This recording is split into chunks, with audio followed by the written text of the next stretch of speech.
Hola, nosotras somos Violeta Zapata, somos dos amigas de tiempos universitarios. Nos gusta la conversación, las discusiones, la sobremesa y cualquier instancia para compartir. Después de muchos años hemos decidido hacer este podcast, que es básicamente una conversación entre amigas para escucharnos, odiar y simplemente disfrutar. En este capítulo queremos comenzar agradeciendo todos los comentarios recibidos, así podemos seguir creciendo y mejorando juntas. Fueron muchas las opiniones que recibimos, todas distintas, así que generaron nuevos temas y cosas muy importantes que queremos compartir con ustedes. Primero que todo queremos presentar nuestras disculpas a dos colaboradoras de los audios de nuestro primer capítulo, debido a que se sintieron incómodas por la manera en que abordamos los audios. Nuestra intención es crear un espacio de construcción colectiva en donde oyentes y colaboradoras se sientan seguras y cómodas. En el caso específico de los audios en cuestión, creemos que no les dimos el tiempo suficiente por motivos de logística y sobre todo de nuestra inexperiencia. Pensamos que debimos ser más flexibles, habernos salido del tema central, que era reconocer esa actitud machista, y haber cuestionado de manera más crítica al patriarcado y sus diferentes formas de violencia. Lamentamos profundamente lo acontecido y es por esto que decidimos hacer una serie de modificaciones a la estructura del programa. Les volvemos a manifestar nuestras disculpas y también les agradecemos por este llamado de atención. Por otro lado, queremos comentarles que debido al contexto coronavirus, pandemia, hoy comenzamos Hoy comenzamos un nuevo ciclo de capítulos en donde tendremos una serie de conversaciones junto a diferentes invitadas, mujeres de gran conocimiento que se destacan en sus áreas, en sus diferentes áreas, tanto por su trabajo como también por su compromiso con respecto a las demandas sociales. Son mujeres que admiramos y que también inspiran. Es por eso que hoy tenemos el honor de presentar a nuestra invitada, Camila Opazo Sepúlveda. Ella es arqueóloga, feminista, decolonial. Camila es una mujer mestiza, nacida en tierra campesina y minera de Chile, criada entre tías y abuelas, en base a pan con manjar. Se enamoró muy pronto, primero de la lectura, luego de la historia, gracias a una influyente profesora de izquierda y cercana al pueblo mapuche. Siempre se ha sentido atraída por sus raíces indígenas y por la manera en que como chilenas y chilenos nos relacionamos con esta herencia. Por eso estudió antropología en la Universidad de Chile, especializándose en arqueología. Actualmente vive la experiencia migrante en Barcelona, España, donde estudia un máster sobre patrimonio y museos. Se ha unido a la reflexión del movimiento feminista antirracista de las hermanas migradas de Yala, nombre indígena de Latinoamérica, y de las diversas diásporas africanas. Desde aquí disputan la memoria y la historia de los pueblos oprimidos con una perspectiva crítica hacia las instituciones coloniales que lo definen y lo gestionan. Ya, aquí está la Cami, nuestra invitada. Hola, Cami. Hola, chiquillas, muchas gracias por la invitación y a las que nos están escuchando, gracias por interesarse en estos temas que nos reúnen hoy. Bacán, gracias a ti. Tengo unas preguntitas. La primera, mira, Cami, desde tu conocimiento, ¿cuáles eran las demandas antes y durante la revuelta popular? Bien, mira, como yo comentaba, como ustedes realmente comentaban un poco en la presentación, yo soy arqueóloga y me dedico principalmente al tema del patrimonio, al patrimonio arqueológico, al patrimonio indígena, al tema de las comunidades locales. Y el patrimonio yo lo entiendo desde la investigación y de cómo yo lo gestiono también en las distintas esferas, educativa, museo, en proyectos en el norte de Chile, etc. El patrimonio es un espacio de poder. Y esto en el fondo nos está señalando de que hay una visión que ha sido entregada por el Estado a través de sus instituciones, como la escuela, como el museo, como las fiestas, ¿cierto? Que nos han instalado a los chilenos y chilenos una historia sobre Chile, una historia sobre las chilenas y los chilenos, más bien sobre los chilenos más que de las chilenas, ¿no? Claramente. También de los pueblos indígenas, también nos han instalado una idea sobre qué pensar sobre los inmigrantes, y todas esas ideas que se han ido instalando desde la historia, desde el patrimonio, que representa lo que el Estado quiere para su pueblo, digámoslo así, para su nación, va teniendo repercusiones que pueden, o sea, que para mí son graves, pero en el fondo repercusiones importantes en lo que pensamos como chilenas y chilenos en torno a estos temas, ¿no? A los temas de cómo el poder se impone en las mentes y a quién está señalando estas personas de poder, estos espacios de poder como la historia y los museos, y a quién está dejando afuera este espacio de poder. Y desde la perspectiva en la que yo trabajo, que es la perspectiva crítica del patrimonio, se observa una sistemática rechazo a ciertas historias, de sistemática invisibilización de ciertas historias.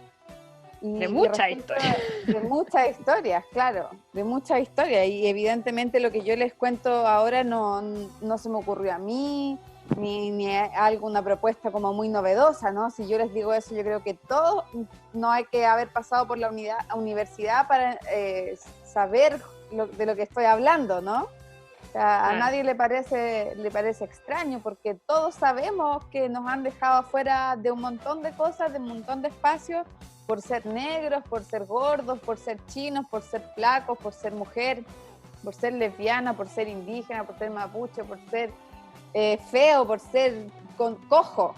Cualquier cosa, claro. Por todo eso, ¿no? Por ser chuma. Y por no ser lo que ellos creen que es lo correcto, lo que hay que ser.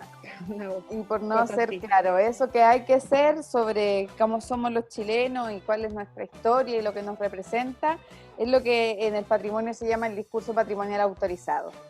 Y ese discurso entonces, que es el que quiere hacernos pensar que somos casi europeos, ¿no? Que somos blancos, que somos atléticos, griegos, y que incluso hasta los mapuches tienen características helénicas, ¿no? De el héroe sobre el caballo, ¿no? Así como que casi que es griego, ¿no? Pero esa idea ya es tiempo en el fondo de ir avanzando a cambiarlo, ¿no? A eso me refiero cuando las demandas que surgen en el momento de la protesta tienen que ver con un rechazo a ese discurso patrimonial autorizado, a esa idea de que somos blancos, ¿no? Y ahí entonces se instala una fuerte participación social respecto del patrimonio, que se agrupa en lo que se denominó o se denomina hasta ahora el Frente por el Patrimonio.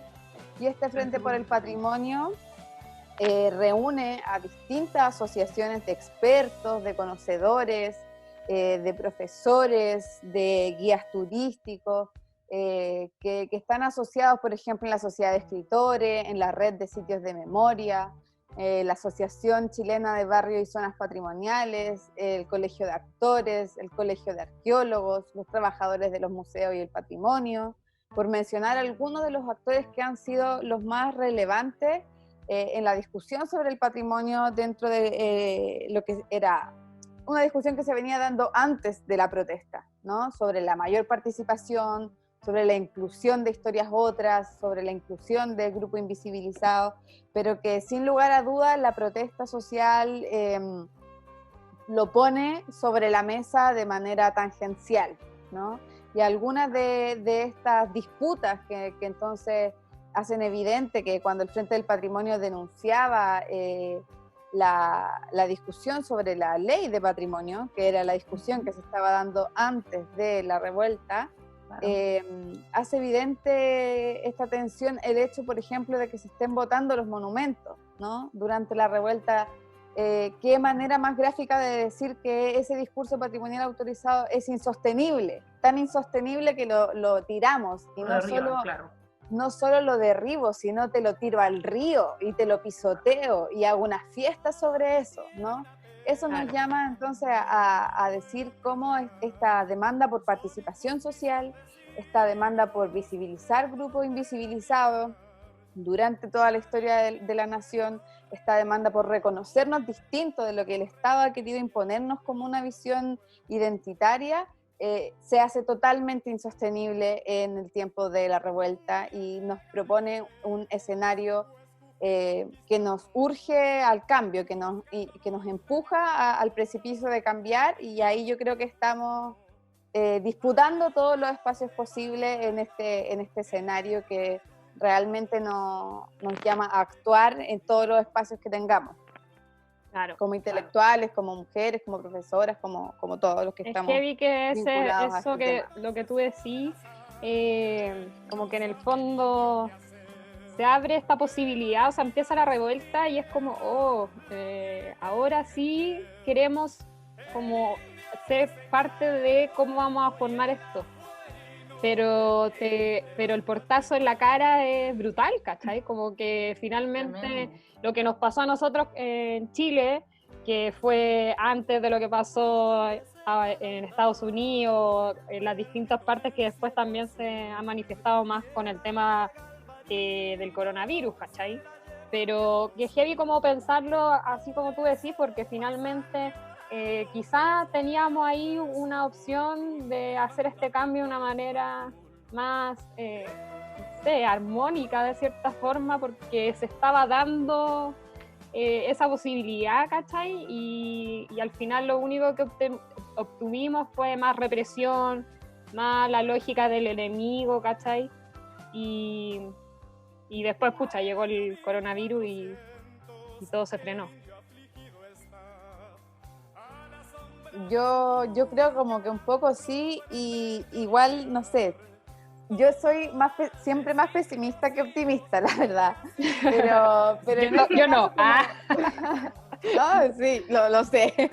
Pero en este caso a mí me pasa que creo que bueno, yo no estoy en Chile y eso es importante porque Chile ha sido, creo que no es una pandemia, una catástrofe, así como que ya no encuentro la palabra para un desastre, yo digo. Veo desde afuera de lo que está haciendo y va a ser lo que le va a tocar a Chile con el tema de la pandemia. Entonces creo que es difícil posicionarse y decir qué va a pasar después de la pandemia, porque después de la pandemia, ¿qué es? ¿20 años después vamos a recuperarnos de lo que fue la pandemia? ¿O 5? ¿O 3? ¿O cuánto? Entonces, para mí es difícil decir la pandemia truncó esto, y en ese sentido soy optimista porque creo que vamos a tener que aprender a vivir con esto. Y yo ahí me resigno a decir, la pandemia achacó el proceso, todo, sino que, bueno, ahora lo hacemos con pandemia o como sea, vamos a seguir con esto, porque ya estamos en esto y hemos salido y vamos a hacer una oportunidad también, porque si las crisis no nos llevan a cuestionar todo, no nos sirven de nada. Claro. Entonces siento pero sucedió igual un poco, yo siento como esa sensación de que empezó el coronavirus. Bueno, obviamente la primera medida que se tomó acá en Chile fue hacer un toque de queda nocturno. O sea, como que en la noche no te podías contagiar. Una cosa extraña. Hasta ahora. Hasta ahora estamos con eso. En todo Chile. Sí. Y en el fondo como que sí, yo sentí que hubo como un freno, ¿cachai? Porque también hay una conciencia, yo creo, distinta con respecto quizá a lo que les pasó allá en España o en otros países que les tocó como de frente. Nosotros sabíamos de antes que se venía rudo y la gente como que se guardó. Cosa que no sirvió de nada, digamos. Claro, cosa que no sirvió de nada. Y no sirvió de nada ni para la gente, ni para las autoridades. Nada, porque no tenía que ver solo con nosotros, parece la cosa. que tanto nos echan la culpa. Entonces, yo creo que ya está como lo que decís tú, Cami, como tirado, que hay que seguir como con estas demandas y este proceso, y por eso te pregunto como cómo se ha visto afectar esas demandas que estaban durante y ante la revuelta con el tema, no sé, pues, de la ley del patrimonio. Y ahora en el contexto de pandemia, que finalmente también es un momento en el cual, no sé, yo pienso que es lo más importante que la gente tenga que comer, ¿cachai? No sé, ¿cómo lo han estado viviendo los gestores del patrimonio? Bueno, en general también me pasa que llevo como dos experiencias en el cuerpo, porque en el fondo, por una parte, yo no sé cómo explicarlo para que se entienda. Vivo en Chile y vivo en España. No, yo me vine de Chile hace casi 1 año y medio o así, y no puedo dejar de existir allá. No, entonces estoy así siguiendo cada cosa todo el tiempo, habito en una frontera cada día y Constante, claro. claro, habito en una frontera constante y en ese sentido como que tengo la experiencia de los gestores del patrimonio de acá en España y de lo que todavía no sucede en Chile, ¿ya? Entonces lo que yo he visto, por ejemplo, en Chile, muy distinto de lo que vi acá, es que la gente no ha terminado de trabajar, ha seguido trabajando siempre, no se ha parado nada del trabajo de patrimonio. O sea, se siguen licitando trabajo en patrimonio, se siguen funcionando los museos de manera online. Claro. Claro. Y evidentemente lo que sí pararon fue la discusión sobre la ley. Y más que pararla, más que parar, la apuraron para poder zanjarlo, ¿no? Apurar el freno finalmente, ¿no? Claro. Lo cual yo creo que en realidad ahí yo era menos optimista con respecto de la ley. Yo siempre pensé que la ley iba a salir siendo fatal, no le tenía ningún tipo de fe a una ley sobre patrimonio que estuviera construida sobre los principios neoliberales por los que se rige el gobierno actual de Chile. Entonces yo nunca tuve fe en esa ley. Lo que yo tenía fe era en todos los precedentes que la sociedad civil logramos levantar para discutir ese proyecto y esa ley que finalmente iba a ser una ley muy observada y que iba a tener que estar sometida a constante revisión y que ahí iba a poder verse reflejado todo el trabajo que llevamos los distintos colegios, los distintos frentes que hemos estado trabajando por mejorar esa propuesta. Entonces, en ese sentido, cuando ponen freno a la discusión de la ley, yo creo que no me esperaba otra cosa, sino que nos motiva a seguir trabajando, porque ese no es la vía. En fondo, un poco eso es lo que, como yo lo entiendo, esa no es la vía va a seguir, la vía institucional creo que va a seguir profundizando el modelo neoliberal, y en ese sentido creo que lo que tenemos que disputar en todos los frentes, no solamente en el del patrimonio, los museos, tiene que ver con la discusión de la institucionalidad misma, de cómo construimos la institucionalidad. Y por eso que la discusión es una discusión constitucional. Claro. No es una discusión, es una discusión de 4 paredes, sí, porque todos los espacios tienen que llenarse de esta discusión. Claro. Pero es una discusión que tiene que escalar y que tiene que llegar a ser constitucional. O sea, tú hablando sobre lo mismo, sobre la nueva constitución, ¿crees que desde ahí habría que reagendar todo el nuevo pacto social? Claro, para mí la nueva constitución es poder escribir un nuevo pacto social que respecto del tema del patrimonio tiene justamente que ver con poder cambiar las relaciones que el Estado ha tenido con el pueblo de Chile, con el pueblo que representa, que se supone que alimenta, que finalmente no lo alimenta, no lo representa, no lo cuida, no lo protege, no lo educa, ¿no?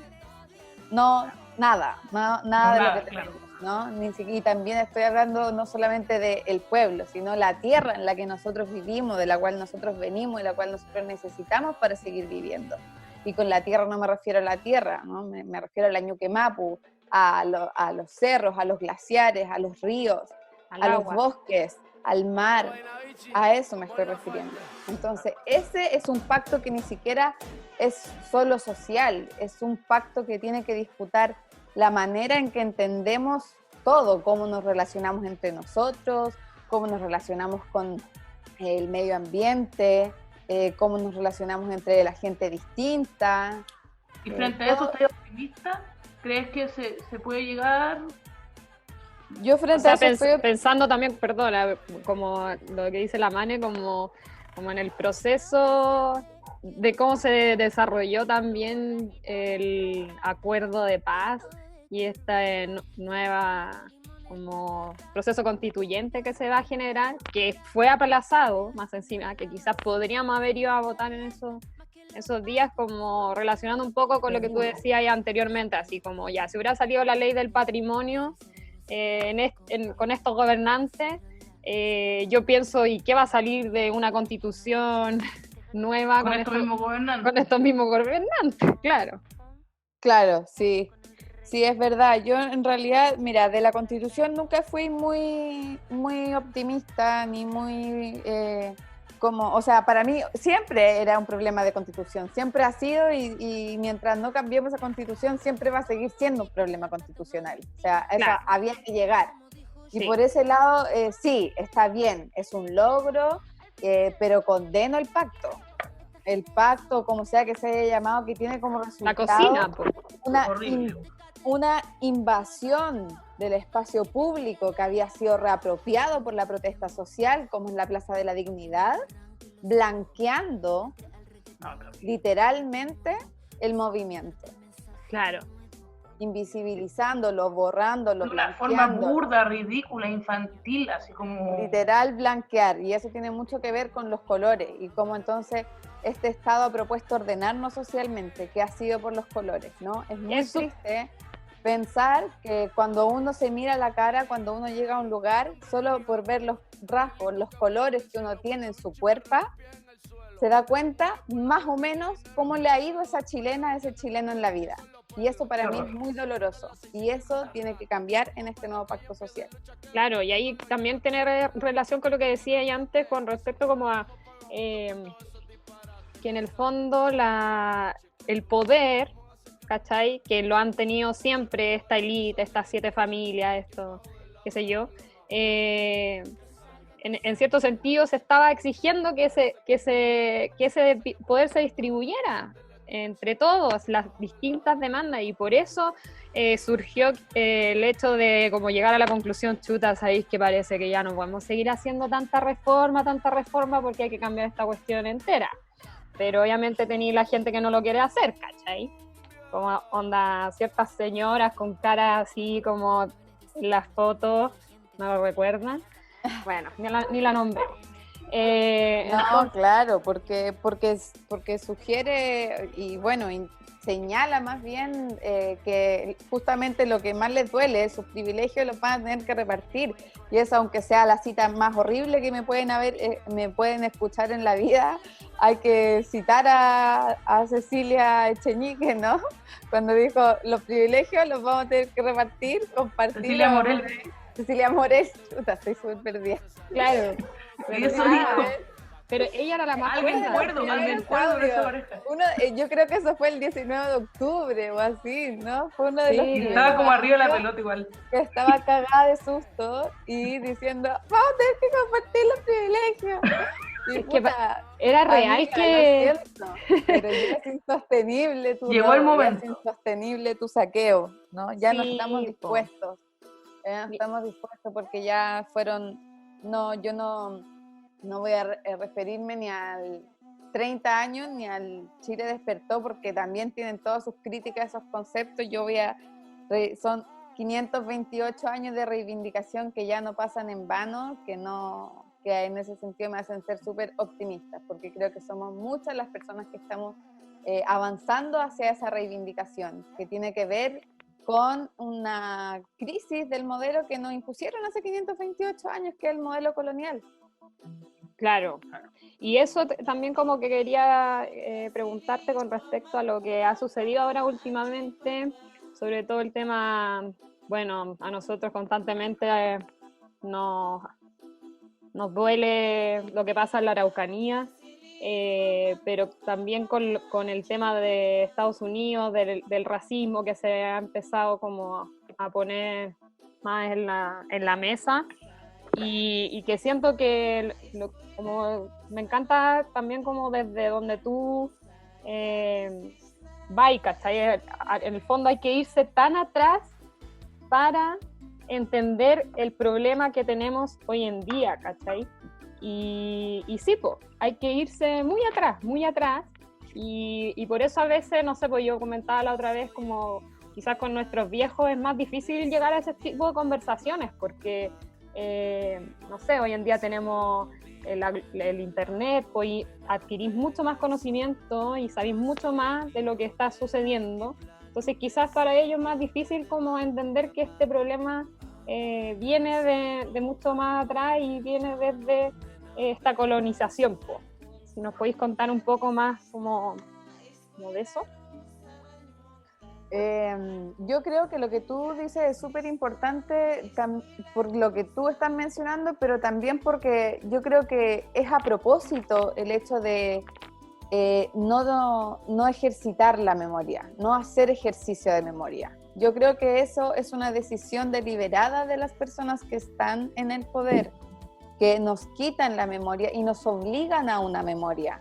Claro. Porque si no fuera por esa, porque la ciudad está llena de monumentos a Baquedano, porque tenemos que celebrar a Arturo Prat, porque somos todos hijos de Bernardo Higgins, o le debemos la patria a Bernardo Higgins. O de si Dios no también. Higgins, claro, o de Dios, ¿no? Y si no a Bernardo Higgins, entonces miremos a San Martín, pero no salimos de esos representantes, que no sé, que realmente yo creo que a la mayoría de las chilenas y los chilenos no nos representa ninguno de esos. Entonces nos han obligado a una memoria, a cierta memoria, nos han castigado otras memorias y han impedido que esas memorias se sigan manteniendo. Entonces, por eso también que nos cuesta hacer memoria con las personas mayores, con algunas personas mayores, ¿no? Porque también es verdad que hay algunas otras personas mayores, porque hay muchas personas, ¿no? Y todos tenemos experiencias distintas, y eso es lo rico que a mí me ha entregado la antropología, de poder... Y también los procesos son lentos, los procesos sociales, entonces también es difícil como comprender, salirte tan atrás para poder ver... Claro. Para entender lo específico, no sé. Pero hay personas que son también muy abiertas a hablar. El problema es que muchas veces no tienen los espacios, no tienen con quién hablar, ¿no? Como que la máquina neoliberal nos mete en la productividad, en levantarte, en salir de casa, en lavar, en poner la máquina, en preparar la comida, hacer la compra, volver, ¿no? Pero cuando te sientas a conversar, cuando se hace ejercicio de memoria, más que lo que te imponen, que lo que te ofrecen el Día del Patrimonio, lo que te ofrece la ciudad como espacios de memoria, y ahí hemos visto cómo se han invisibilizado hitos que la ciudad está escogiendo, que los ciudadanos estamos escogiendo como lugares de memoria, como las animitas, por ejemplo, justamente asociada al proceso de las protestas. Entonces, yo creo que en ese sentido, también la ciudadanía o las personas que habitamos en Chile y en Latinoamérica cada vez estamos siendo más conscientes de las memorias que sí nos representan y de las cuales no nos representan. Y estamos cuestionando esas memorias y haciendo cada vez más ejercicio de memoria, y ahí es donde entonces vamos a ir a buscar estos espacios donde están esas memorias que podrían sernos más representativas. Y yo creo que en esa búsqueda estamos, y las personas que de pronto tenemos una visión de tiempo más lejana, como en mi caso, que soy arqueóloga, entonces mi memoria es un poco como... Me ayudo de la arqueología para buscar en la memoria larga, para ejercitar la memoria larga, de la etnografía también, ¿no? Y mucho de la voz indígena también contemporánea, para hacer este ejercicio de memoria. Pero eso yo lo hago porque yo me dedico a esto, ¿no? Pero eso no es algo que hacemos normalmente. Para nada. Pero deberíamos saberlo, deberíamos obtener ese tipo de conocimiento que finalmente no sé, pues hay tanto aprendizaje, tantas cosas que no sabemos y que puede ser de tanta utilidad, ¿cachai? Sobre todo, no sé, pues hablando algo muy básico como es la relación con el medio, ¿cachai? Con preocuparte de dónde vives, o sea, finalmente lo que está pasando hoy en día con la pandemia tiene que ver porque hemos sido una mierda de seres humanos sin medir consecuencias ni nada, y apelando a la libertad, y parece que mucha libertad finalmente nos hace sacar lo peor de nosotros y consumir todo y destruir todo y heavy, po. Manecita, ¿estás ahí?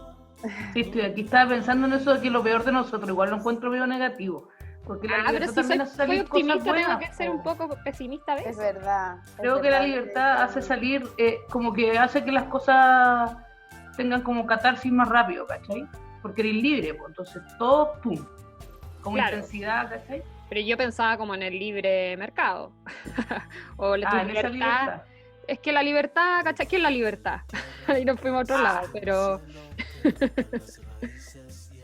Pero mira, yo creo que tú dijiste algo, o sea, que sobre el debate sobre la libertad nos remite a la historia y sobre todo a la historia que hemos vivido en Abya Yala, el continente que ha sido denominado por los parte blanca de la colonialidad, la parte blanca de la dominación, ha sido dominada Latinoamérica.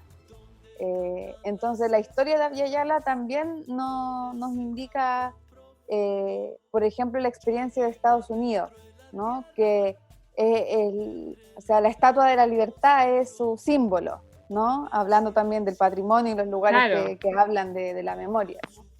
Pero durante el siglo XIX, que no fue hace tanto tiempo, ¿no? Durante el siglo XIX, en Estados Unidos, la libertad, la igualdad, incluso si se quiere la fraternidad, convivió con la esclavitud negra. Y eso es una memoria que no es tan antigua, ¿no? Entonces tenemos que remitirnos a 528 años, sí, porque hubo una matanza indígena hace 528 años que da como resultado la riqueza de Europa, ¿no? Las ciudades ostentosas, el momento de gloria de España en el caso de Latinoamérica, ¿no? Y esa riqueza, esa ostentosidad, ese momento de fama, estaba sustentado no solamente en la matanza indígena, sino en el siglo XVI en la invasión de África para apropiarse de sus cuerpos y esclavizarlos en tierra indígena, ¿no? Entonces, eso es un sistema que se instala a partir del siglo XV, ¿no? Del siglo 1492. Y por eso yo reivindico 528 años. En Estados Unidos, que está la Estatua de la Libertad, o sea, este monumento es lo que define casi a este país, ¿no? Nos plantea como encrucijada esto de que en pleno siglo XIX, que no es tan atrás, ¿no? Convivía de manera totalmente legal, porque la ley está escrita por los blancos, por el lado blanco de la dominación, que eran totalmente libres, iguales, fraternos, mientras los blancos los negros seguían siendo esclavos, ¿no? Entonces, esta paradoja nos muestra cómo no hay que remitirse a 528 años, porque sí, son 528 años, pero también son 200 años, 150 años, 30 años, ¿no? Es una historia sistemática. Y eso también lo vemos, no tenemos que irnos a Estados Unidos para mirarlo, ni tampoco a la guerra de Arauco en Chile, sino volvamos al siglo XX en Chile, en el genocidio Selknam, donde no solamente el Estado argentino y el Estado chileno dieron la venia para que se casara a los hermanos Selknam y a las hermanas Selknam, se les cortara su cuerpo, ¿no? Se apropiaran de su cuerpo, de su tierra, de su cultura, para apropiarse de ese territorio, para hacerse millonarios, ¿no? Expiar sus culpas a través de unas misiones que solamente sirvieron para reproducir la miseria de los pueblos australes. Entonces, no es un hecho aislado, no es un hecho que pasó hace 528 años y no hemos sabido reconstruirnos de lo que nos hicieron. No, la herida colonial lo que nos viene a sugerir es que es una herida que no puede cerrar, porque la seguimos viviendo cada día. Claro. Hasta ahora. Hasta ahora. Sí, po. Y en eso también como que yo pienso que finalmente ya puede ser lejano, pero las mismas personas, o sea, por ejemplo, en el caso de Estados Unidos, ahora son en cierto sentido los hijos de los esclavos, ¿cachai? Porque cuando tú priváis su territorio, ¿cachai? Porque al final ya terminó la esclavitud y ni siquiera devolvieron a las personas a donde vivían antes, o no hubo una reparación. No hay reparación, claro.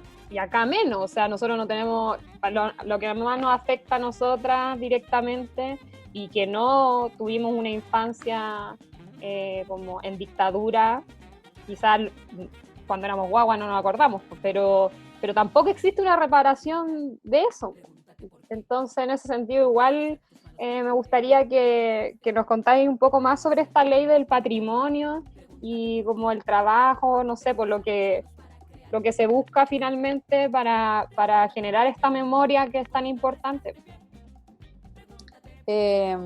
Claro, igual había quedado como un poco guachita el tema y se había como delineado y surgieron otras cosas, así que bacán que lo preguntes, porque yo creo que a lo mejor muchas personas no lo tienen claro, así que es súper bueno que estemos informados no solo de lo que pasa en Estados Unidos, de George Floyd, que sí lo tenemos que hacer, ¿cierto? Pero tenemos que estar informados, sobre todo en momentos de crisis, de lo que está pasando, de lo que está pasando con las legislaciones, porque estos periodos son mandados a hacer por los gobernantes para meternos cosas, por debajo meternos los fondo. Goles, ¿no? Para meternos los goles.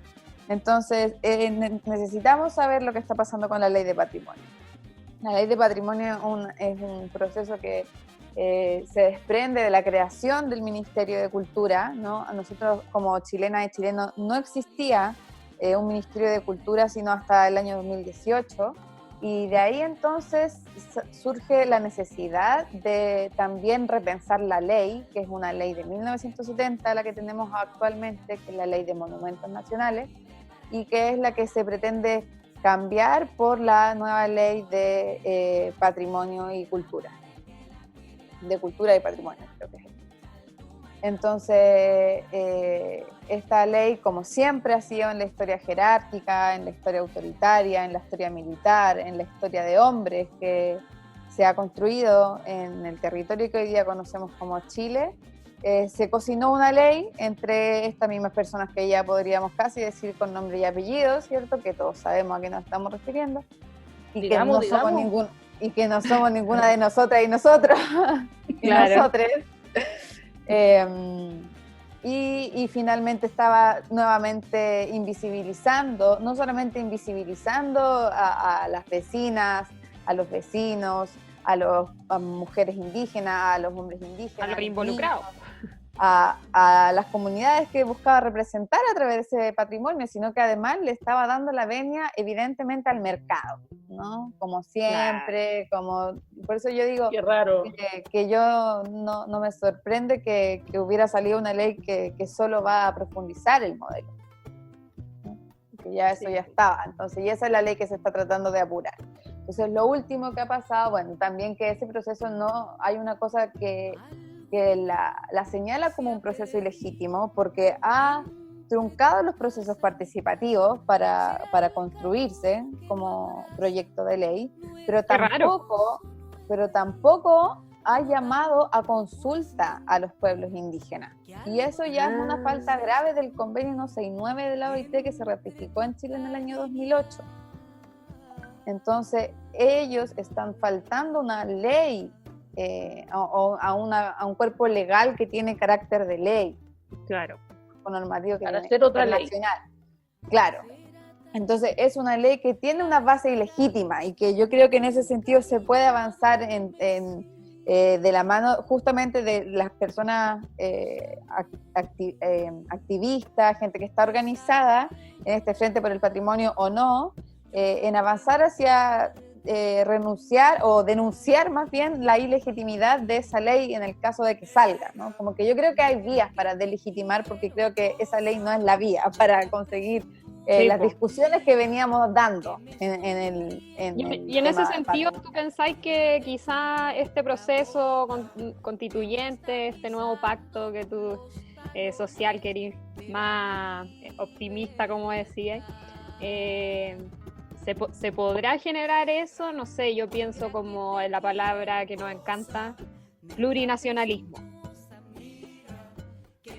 Yo creo que es un debate súper joven, que no se ha instalado y eso a mí no me extraña, porque como decía que en Chile hemos sido mucho más conservadores que otros países latinoamericanos, ¿no? Porque como además no solamente somos los jaguares de Latinoamérica, sino que además claro.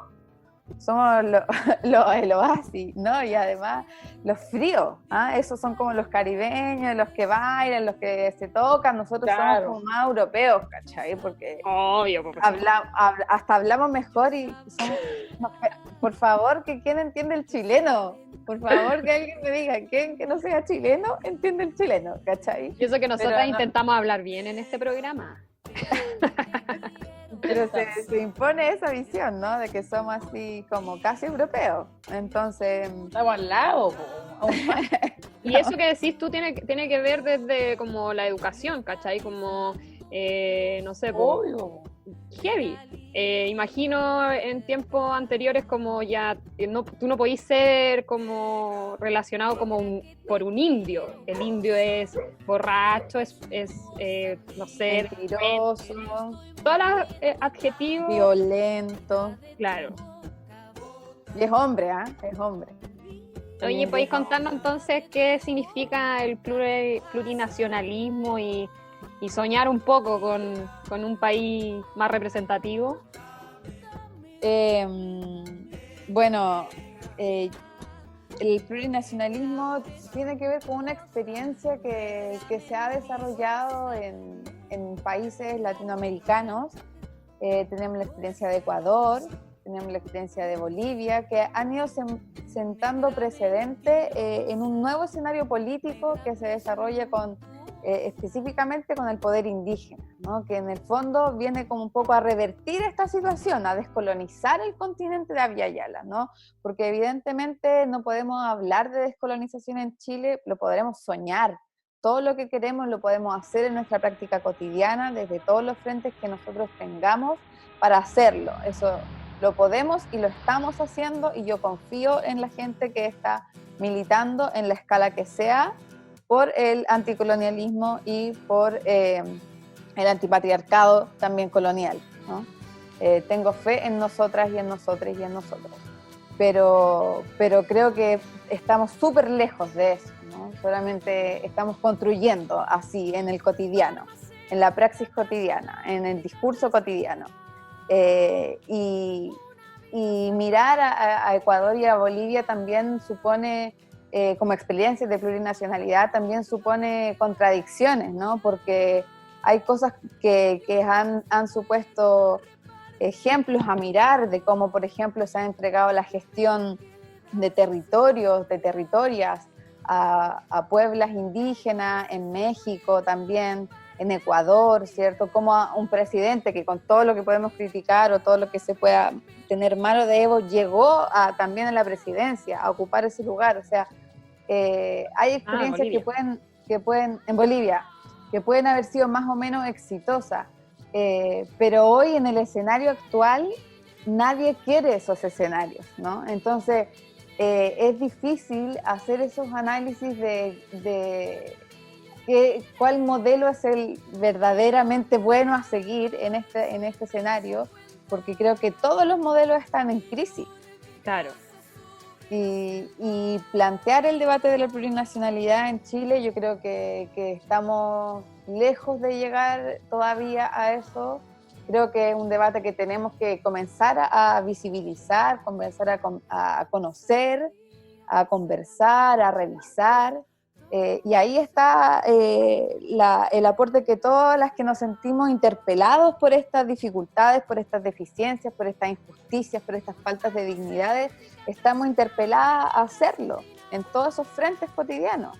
Hay que decir qué se ha hecho en educación intercultural, por ejemplo, qué se ha hecho en mi caso en patrimonio, en museo intercultural, que se ha hecho en salud intercultural, y así hay mujeres haciendo eso, mucho trabajo, por ejemplo, en salud intercultural respecto de los partos, las personas mestizas. Ahora me refiero no solamente a las personas indígenas, porque no tenemos que ser indígenas para reivindicar esta desigualdad, para reivindicar esta rabia, para reivindicar la dignidad, ¿no? Ahí es donde las raíces indígenas que tenemos, que no solamente tenemos en la sangre, como se dice poéticamente, sino que la tenemos en nuestro pelo, lo tenemos en nuestros ojos, lo tenemos en nuestra memoria, nuestro cuerpo tiene memoria, nuestros cuerpos, ¿no? Exacto. Y entonces no necesitamos ser indígenas para reivindicar esta desigualdad, esta rabia. Y ahí es donde yo apelo a que como mestiza o como nos queramos autoidentificar, reivindicamos lo que nos parece justo, lo que nos parece que debemos seleccionar de nuestra historia, seleccionar de nuestro carácter, seleccionar de nuestra memoria como chilenas y chilenos para construir este trato de dignidad que se puede llamar plurinacionalidad o se puede llamar de alguna manera que podamos ir creando, pero creo que nos falta y que tenemos mucha responsabilidad de la cual muchas veces no somos conscientes. Claro. Pero creo que estamos todos haciendo trabajo en eso, o sea, creo que se han multiplicado estos espacios. A mí me agrada mucho que, no creo que se entienda que la pandemia me agrada, sino que desde octubre, que yo comencé a vivir la mitad del tiempo pegada a la red social para poder vivir la mitad de mi vida en Chile y la mitad de mi vida acá en la capital del imperio, como yo le digo en broma, pero igual sabemos que es la capital del imperio, ¿no? Porque ya, ahora es Gringolandia, pero yo reivindico también ese momento. Pero me perdí, estaba en... Desde octubre que tuviste que vivir en los dos lados. Desde octubre y eso me significaba, bueno, amanecerme y perderme muchas cosas que, sobre todo por la policía de investigaciones, no podían estar siendo cursadas en estos espacios más virtuales, ¿no? Porque la gente tenía la policía encima, ¿no? Y había enredadas y desaparecieron compañeras y compañeros y compañeros que están preocupados por el medio ambiente. Entonces los espacios comenzaron a ser mucho más vigilados y eso limitaba cómo yo podía participar del movimiento social, y eso evidentemente me angustia mucho, porque una persona que reivindica todo esto de lo que hemos estado conversando está esperando este momento toda su vida, ¿no? Y justo está ahí allá. Qué loco. Y yo nunca en mi vida, como buena mestiza, pensé en venirme a vivir a la capital del imperio, entonces que iba a pensar que mi sueño se iba a cumplir cuando yo estuviera acá, y ahora el escenario de COVID me ha permitido también llegar a asambleas constituyentes con participación indígena, a asambleas feministas donde he podido participar, a cursos con profes mapuche también. Entonces realmente que me he podido hacer parte, y creo que donde vaya pudiendo dejar una semillita de lo que yo también he podido ordenar como conocimiento, porque me dedico a esto y porque me he encontrado con muchas personas sabias en mi camino, de las cuales he aprendido y he tomado y he ido ordenando todo este conocimiento, que más bien para mí lo considero como un conocimiento colectivo. Yo pongo también mi parte, pero es un conocimiento que es colectivo para mí, lo entiendo así, y es colectiva también. Y ir sembrando entonces esta semilla en todos los espacios que se pueda, porque también es mi responsabilidad como científica, hemos responsabilidad porque sus impuestos pagan lo que yo estoy haciendo y así entonces es lo mínimo que me corresponde hacer como práctica descolonizadora, como práctica reivindicadora, como intelectual orgánica, como le quieran poner, populacho, etc. O sea, yo por lo menos me considero muy ignorante al respecto y es un tema demasiado interesante. Aquí estuve tomando algunos apuntes, después me escriben a Instagram y se los mando. Ya, pongan una ventanita con preguntas para la gente que escuchó de Obvio. pronto. Seguro, sí. Seguro, siempre. Yo creo que ha sido muy bacán también como... Quizás nos demoramos en hacer este capítulo por lo mismo, que pasan muchas cosas, pero que se generen estos espacios en los cuales, no sé, pues como dice la Mane, nosotras somos súper ignorantes, caleta de tema, y lo que queremos es como aprender y también que se genere ese conocimiento para los demás, así que estamos muy agradecidas, Cami, de este momento. Y quería como dejarte un tiempo si es que nos queréis contar algo de como de lo que estáis haciendo ahora, de lo que viene. No sé si son unos tiempos para proyectarse ahora, porque la cosa está como extraña. Compleja. Está rara la cosa. O algo que se te quedó en el tintero que nos queráis comentar. Sí, te dejamos en el espacio. Ya, yo les agradezco un montón también porque también me dan el espacio, estando lejos, de hacerme parte de alguna manera, de las maneras que tengo posibilidad, así que realmente les agradezco mucho y ha sido también muy agradable. Espero no dar la lata, así, porque me pasa eso a veces y encuentro súper penca y no quiero ser esa persona, ¿cachai? Que como que si les da lata, da lata. Así que le agradezco que se interesen, si me quieren mandar preguntas, bacán. Y nada, pues yo de contar, yo creo que, mira, es súper importante como no perder de vista de que este nuevo pacto social que queremos reescribir, que apela a la dignidad de las personas, a la dignidad relacional, como mencionó un compañero atacameño en un encuentro que se hizo en el Museo de la Memoria en el año 2018. Lo importante que no tenemos que perder de vista en esta dignidad relacional, entonces, es que este nuevo sistema, este pacto social, no puede estar sustentado en un sistema que nos diferencie y nos haga ser mejores o peores o más libres o más felices de acuerdo al color que tengamos en nuestra piel, en nuestro pelo, en nuestros ojos, de acuerdo a nuestro sexo, al género con el cual nos sintamos identificadas, identificados, identificadas, y menos de acuerdo a cuánto podemos apropiarnos de un medio ambiente que finalmente se traduce en monedas, en números, en papeles que no son capaces de construir felicidad ni libertad para nadie si va a estar sustentada en el dolor de otros, ¿no?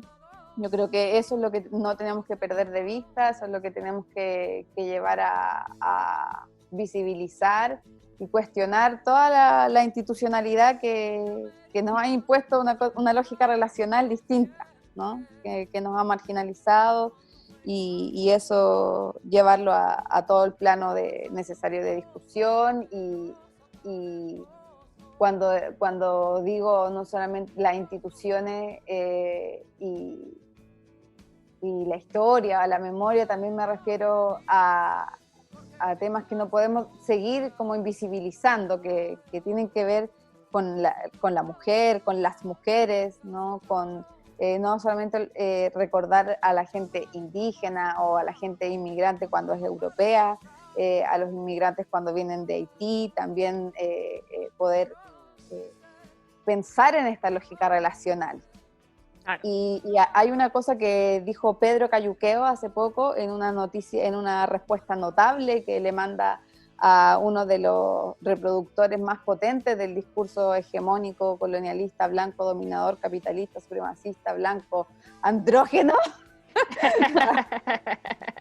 por decirle ya lo peor, el Mercurio, ¿no? Pedro Cayuqueo le manda un sigamos tirándole tomates, pepino, no todo lo podrido que haya, todo, que fuego, fire, please.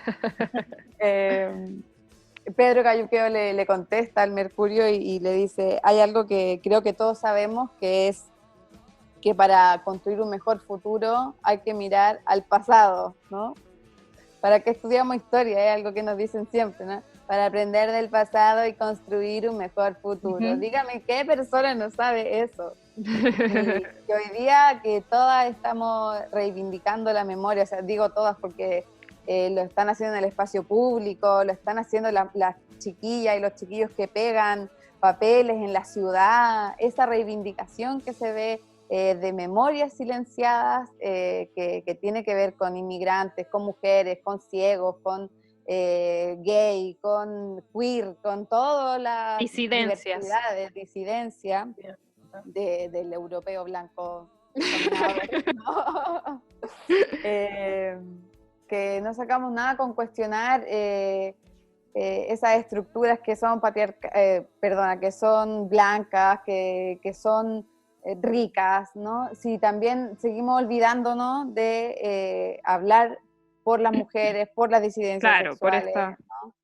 Sí, po. O sea, y también a mí me pasa mucho como el tema de no sé, no hablamos mucho de los migrantes esta vez, no europeos, pero en el fondo como el racismo que, como que el machismo y el racismo están es de la parte mano. Es parte de todos nosotros, qué horror, ¿cachai? Así como... Pero nos han obligado a esto, si no estaríamos de monumento a puros hombres, ¿no? Por eso los votamos, porque no somos, y cuando los votamos, ¿cómo se han reemplazado? Con mujeres amamantando, no cualquier mujer, mujer indígena. Fue colocada en Avenida Diego de Almagro en La Serena, por la comunidad diaguita, por los mestizos, que están ahí champurreados en las raíces, ¿no? Eso había dejado, esa idea la había dejado ahí dando bote anteriormente, ¿no? Ay, es que se tratan las cosas. Como nos champurreamos, así los indígenas nos mezclan, ¿no? Está en nuestro color, pero también está en nuestra idea, en pegarlo, ahí estaba, ¿no? En pegar los afiches, en poner a la mujer indígena bebiendo, dando... amamantando, ¿cierto? Su hija. Entonces, yo creo que en ese sentido son disputas que se están dando y que creo que la institucionalidad no está siendo el lugar para llevar esa disputa. Entonces, creo que tenemos que encontrar otras vías, y eso es una responsabilidad de la cual tenemos todos y todas y todes que hacernos cargo, no mañana, no por mi hija, por mi hija, por mi hijo, por nosotras, por nosotros, ¿no? Y ahí va con el tema de la pregunta, por fin la voy a responder, adivinen. Ay, que estamos felices de conversar contigo, Gaby, de aquí. Los proyectos. Llegué. Si quieres puedes dar tu Instagram también. Ya, los proyectos. Mira, mi proyecto primario en la vida es criar a mi hija. Y en verdad criar a mi hija es una gran tarea porque... ¿Cuántos años tiene? Mi hija tiene 4 años sin afuera y 4 y medio, yo digo 4 y 9 porque... Sí. Porque yo empecé una relación con mi hija antes, entonces seguro. Llevamos 5 años en esta relación de maternidad, casi, ¿no? Bacán. Y para mí esa es como mi manera también de proyectarme en mi día a día, y cuando yo digo que es mi hija porque cuando yo me enteré, supe que estaba embarazada, que es algo de lo que las mujeres no tenemos mucho espacio para hablar, así que voy a aprovechar de este espacio que me dieron para hablarlo. Yo estaba en un trabajo que odiaba, yo estaba en un trabajo que no me gustaba hacer porque me sentía muy limitada en mis capacidades intelectuales, yo sabía que ese no era un lugar para mí, pero no tenía ninguna opción porque era un trabajo en el que yo recibía un sueldo que me permitía vivir. Esa es una realidad de todas y todos los chilenos que no somos de las 7 familias, ¿no? Que no tenemos apellido impronunciable. Esa es la realidad de... Exactamente. ¿no? Ese 82% que llegó a rechazar el gobierno en algún momento, ¿no? Entonces, cuando yo me embaracé, me di cuenta que yo quería mostrarle a mi hija que las personas, las mujeres mestizas, que venimos de la clase trabajadora, que hemos crecido con madres solteras, con madres que han sido golpeadas, con madres que han sido abandonadas, que hemos crecido a base de pan con mantequilla y pan con manjar, ¿cierto? En playas como Peyúgue, Curanipe, donde hemos aprendido a sacarnos el piñén, ¿no? Esas mujeres, esas personas, estamos llamadas a construir un mundo distinto, pues. Estamos llamadas porque no solamente para que nuestra hija, en este caso mi hija, tenga un mejor futuro, sino que porque yo le tengo que mostrar a mi hija cómo hay que vivir esta vida para poder lograr ese mundo. Claro. Y cuando yo me embaracé me propuse hacer eso, y me propuse ese camino.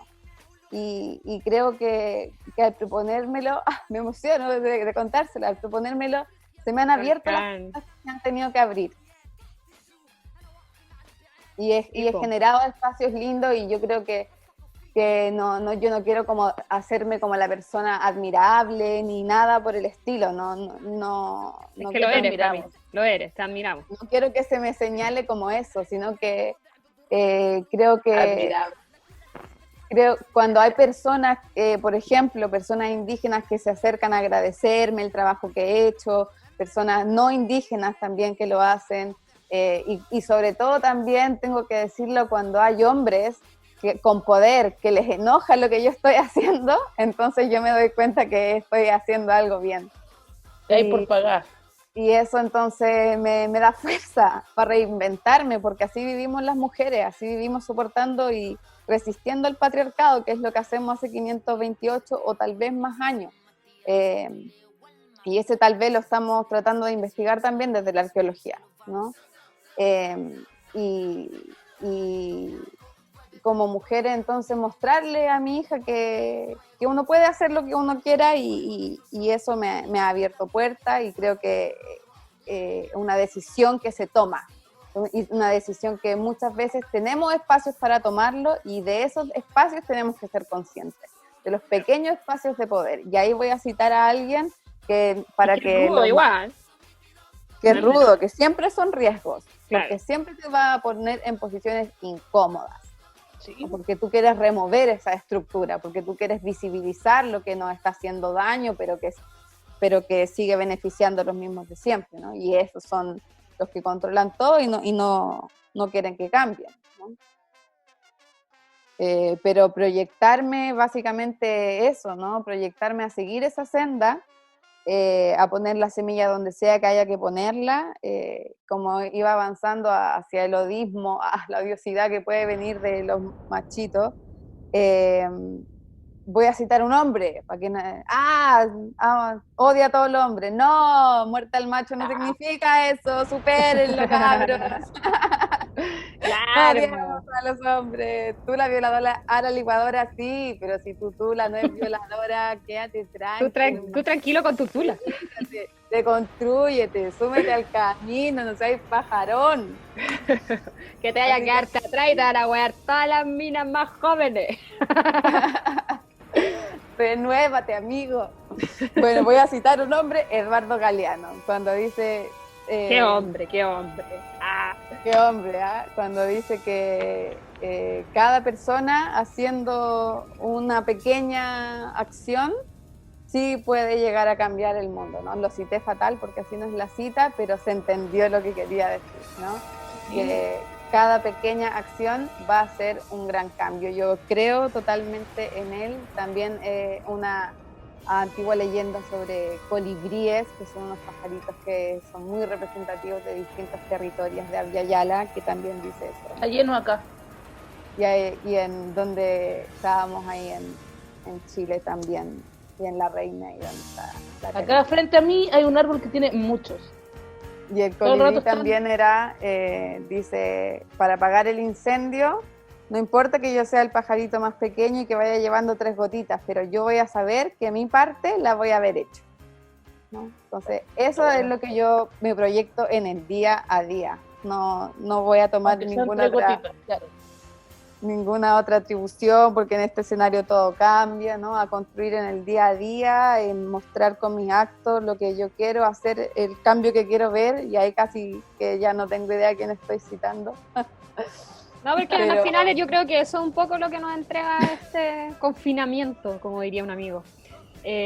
Como estar, ser más consciente que las cosas son así, o sea, tú podías hacer algo mínimo y va a tener mucho más sentido que querer destruir todo el mundo y todo para que generar más y más plata y más plata.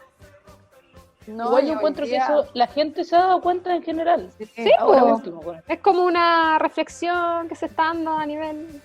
Sí, porque yo ya lo tenía como pensado hace años. Claro, es que tú vas de vuelta, manecita. No, ¿a dónde? Por eso siempre desde el micro, ¿cachai? Pensaba como ya, si no voy a cambiar el mundo culiado en dos así, pero a lo mejor voy a como ser una mejor weona porque le pongo atención a ciertas cosas. Claro. No discrimino a las personas, no, pero me refiero a pero por eso que se logra remover la estructura, que se logra quemar Chile el 18 de octubre. Sí, la raja. Por eso es la raja. Bueno, Cami, te queremos dar las gracias. Estuvo muy bacán todo lo que nos contaste, todo lo que nos informaste. Bacán. Muchas gracias. Te sentimos como en casa, como siempre. Muchas gracias. Qué dulzura. Fue realmente muy, muy bacán el espacio porque tampoco viviendo acá en la inmigración, no es que yo tenga mucho espacio para hablar con alguien de estas cosas. No.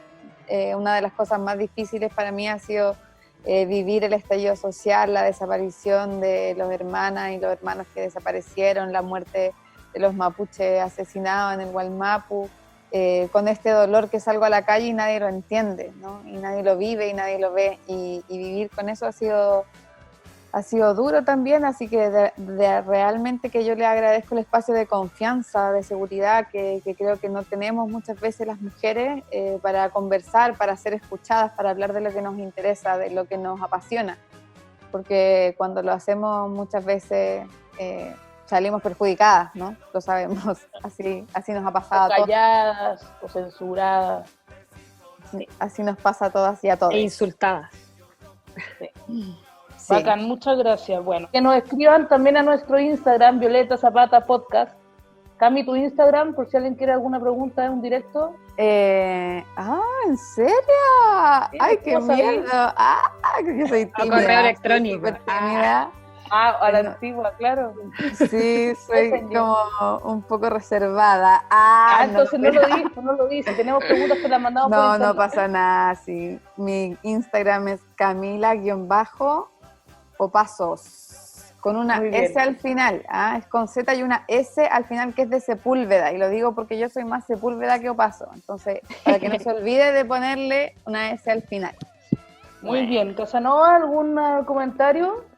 Sí, o sea, agradecerle a las dos, me encanta poder tenerla aquí a través de esta tecnología extraña que ya está siendo un poco más cotidiana y que nos acostumbramos y a veces odiamos. Pero nada, pues creo que a todos y a todas, que los que nos están escuchando también, nos pasa que necesitamos este espacio de conversación, de escucharnos, de pensar, así que feliz de compartirlo con todos ustedes, con todas ustedes, y agradecerle también a la Cami, que sí la admiramos, que sí eres una mujer muy importante y muy influyente en nuestras vidas, y también como el trabajo que tú haces, para mí es como muy bacán también empezar este ciclo de conversaciones desde ahí, pues desde lo más lejano que es la arqueología, que es algo que yo sé que tú desde chica quisiste estudiar, entonces es muy loco.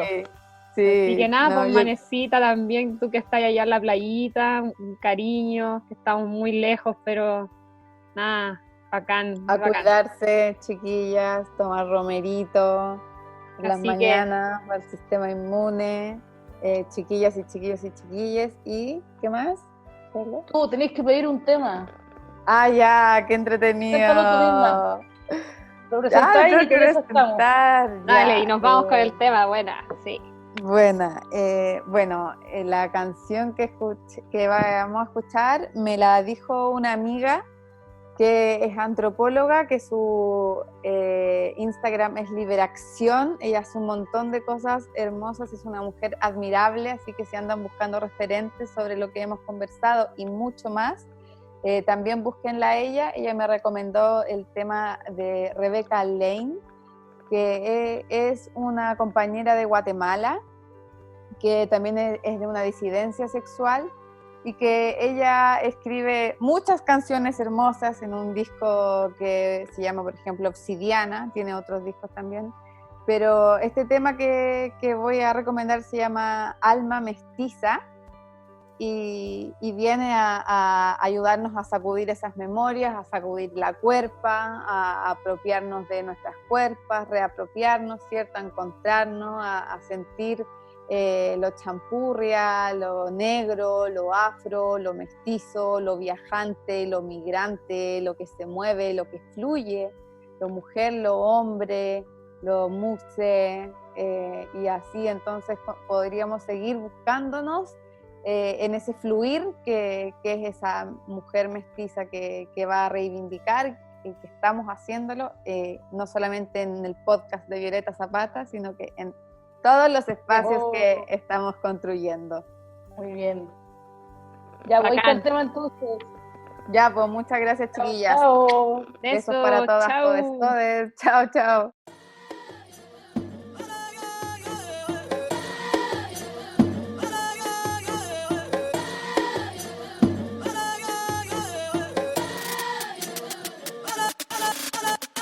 Conciencia cósmica de herencia mágica, buscando en la sombra los rastros de mi alma, aprendiendo a convertirme en animal como un nahual. Soy un cuerpo transitando el camino espiritual, no es lineal, mi lenguaje es ancestral. Viajo en una espiral entre mundos y fronteras, cuestionando lo real, el bien y el mal, lo desigual, lo heredado, lo adquirido y lo impuesto por igual. Soy criatura entre culturas, hurgando entre la basura, las creencias que me anulan para darle sepultura. Madre natura, sutura con ternura, la ruptura de mi cuerpo cuando solté mi dura armadura. Y es que no madura, una herida sin locura, una mente sin locura, un corazón sin ataduras. Fluir es destruir y volver a construir una casa sin paredes y perder miedo a morir.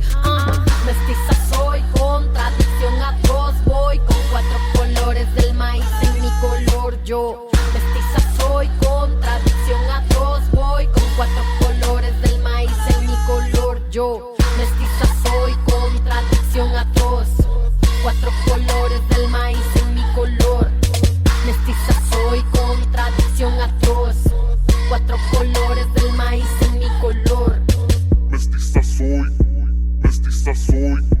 4 colores. Mestiza soy, 4 colores. Mestiza soy. Buscar mi identidad en una sociedad racista, la mente colonialista instalada en mi pupila.